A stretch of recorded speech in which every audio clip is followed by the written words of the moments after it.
Hola de nuevo a todos y en este vídeo os hablaré de la polaridad en moléculas covalentes. Aprovecho para recordar que el enlace covalente era entre elementos de parecida electronegatividad o la misma. Entonces surge una diferencia entre aquellas moléculas que tienen los átomos iguales o lo tienen diferente. Al ser los dos átomos iguales, pues tienen idéntica electronegatividad. Entonces los electrones de enlace están igualmente distribuidos o repartidos entre los dos átomos. Sin embargo, si tenemos en cuenta el cloruro de hidrógeno, como el cloro es un poco más electronegativo que el hidrógeno, los electrones de enlace estarían más cerca del cloro que del hidrógeno. Entonces se produce aquí, o bueno, se llama, cuando tenemos átomos iguales, que la molécula es apolar, no se ha formado ningún dipolo, y aquí que se forma lo que se llama un dipolo. ¿Cómo se representa eso?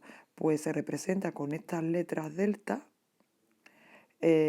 para indicar que hay densidad de carga parcial negativa sobre uno de los átomos y sobre el otro, como está más cerca del cloro, densidad de carga parcial positiva. Y eso ocurriría en muchos enlaces donde hay átomos diferentes. Bueno, ¿cómo se...? Os lo dejo aquí un poco. Se vería eso, pues, como si la nube de carga o la nube electrónica estuviera más desplazada hacia el elemento cloro que es hacia el hidrógeno. Y se representa así, como os he dicho antes. Hay una magnitud para medir esta polaridad que es vectorial, se llama momento dipolar, es la que tenéis aquí expresada y es la que nos dice la polaridad de una molécula. Se indica con una flecha dirigida hacia el elemento más electronegativo para indicarnos que se forma un dipolo.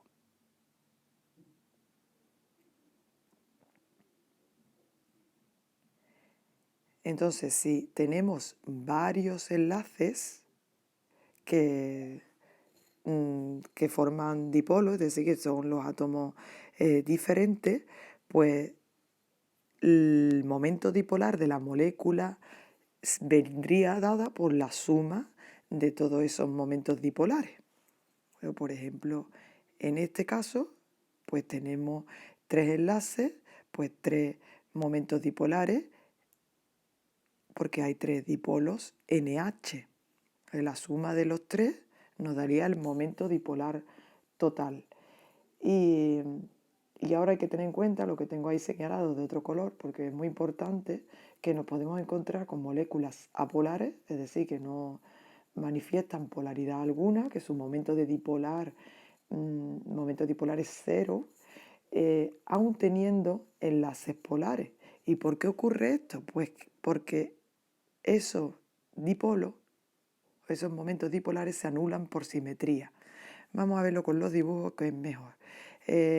Aquí tenemos representado el amoníaco con su flecha, porque el nitrógeno es más electronegativo que el hidrógeno. Entonces ahí veis que hay tres dipolos, ¿no? Y recordad también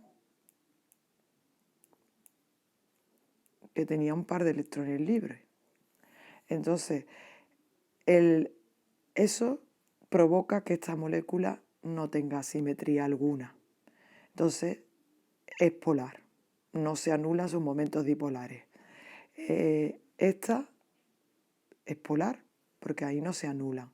Pero ¿qué ocurre en moléculas que tengan los momentos dipolares? Acordáis que los vectores, si eran de la misma dirección, de la misma intensidad y sentidos contrarios, se anulaban. Su suma se anula. Pues en moléculas simétricas eso es lo que ocurre. Y ese es el caso del trifluoruro de boro. Como la molécula es triangular, pues como es simétrica completamente, esos momentos dipolares se llegan a anular y entonces la molécula es apolar o no polar. Lo mismo ocurre con el tetracloruro de carbono o con el metano, igualmente sería que aun teniendo ahí 4 dipolos, ellos se anulan por la simetría tetraédrica de la molécula. Aquí ya no, ya observaréis que no tiene simetría, porque hay un enlace carbono-cloro y los otros son carbono de hidrógeno, no son simétricos. En esta imagen os comento que estas tres son apolares y estas dos son polares. Os dejo pensar un momento. ¿Por qué será? Pues sí, lo habéis acertado. Por los pares de no enlace. Estas no tienen, no quiere señalarse. Bueno, no tiene, los que tienen pares de no enlace no tienen orejitas, pues son moléculas simétricas. Y entonces quedan sus dipolos, bueno, sus momentos dipolares anulados y son apolares. En cambio, en los dos casos de abajo, que son el amoníaco y el agua, sí tienen pares de electrones libres, eso ya lo sabemos, lo que yo le llamo orejita, tiene un par el amoníaco y 2 pares el oxígeno. Como ya las moléculas no son simétricas y los momentos dipolares no se anulan, pues las moléculas son polares. Y otro aspecto importante que tenemos que tener en cuenta para poder resolver los ejercicios es que los disolventes polares disuelven sustancias polares y los disolventes apolares disuelven sustancias apolares. Y es bastante importante. Bueno, pues espero que os haya quedado claro esto de la polaridad y nos vemos en la próxima.